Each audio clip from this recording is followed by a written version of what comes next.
Ga wasu ƙasaitattun fina-finan Indiyan Hausa daga kamfanin Yusuf Zamani, Bishiyar Tsafi, Na Gaba Kuma Ubangida, sai kuma Ƙarfin Ƙashi, sannan da akwai Jan Wuya, Ayya Yusuf Zamani. Kada dai in cika ku da surutu, domin samun waɗannan ƙasaitattun fina-finan Indiyan Hausan ka saukar a wayarka a sauƙaƙe, to shine ka shiga group namu na BIP. Idan ka san baka ciki, idan kuma kana son ka shiga, ga number da zaka ɗauka nan ka yi magana akan WhatsApp ka ce kai ma kana son shiga tsarin mu na samun fina-finan Indiyan Hausa wanda ake biyan kuɗi a shiga. Amma ba kyauta ake shiga wannan group ba. In dai ka san kana son kai ma a sanya ka domin ka dinga saukar da duk wata fasarar Indiyan Hausa kuma daga kowane kamfani da ka sani.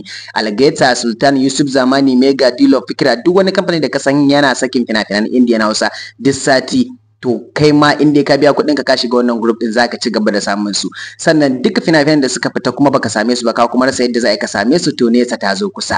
Kawai sankam wannan number ka yi magana akan WhatsApp ka ce kai ma kana son shiga group na BIP, group wanda ake saukar da fina-finan Indiyan Hausa. Za a tura maka yadda tsarika suke, ka biya kuɗin ka sannan ka bada number ka a mazga ka a cikin shi wannan group din. Yanzu haka da a ce kana cikin group din mu, duk waɗannan fina-finan da na lissafa muku ga sunan daga gefe, duk wanda kake so da ka taɓa wannan kibiyan za ka ga kibiyan ta juya ya sauka akan wayarka, zaka je ka kallace shi kuma zaka iya tura ma duk wanda kake so ka tura ma shi ma ya kallata. Ha maimakon ka tsaya bata kanka lokaci akan YouTube ko Bidimir kana fama satin din fina-finan Indian Hausa baka samun su, sai dai kai ta ganin tallace ko kuma ka tsakatse, amma ka rasa yadda za a yi ka dinga saukar da sababbi. To gaskiya wannan ce hanya ɗaya sauƙaƙƙiya, kana biyan kuɗin ka aka sanka maka a ciki duk wani fina-finai da kake so, sai dai ka duba ka saukar da wanda ya maka.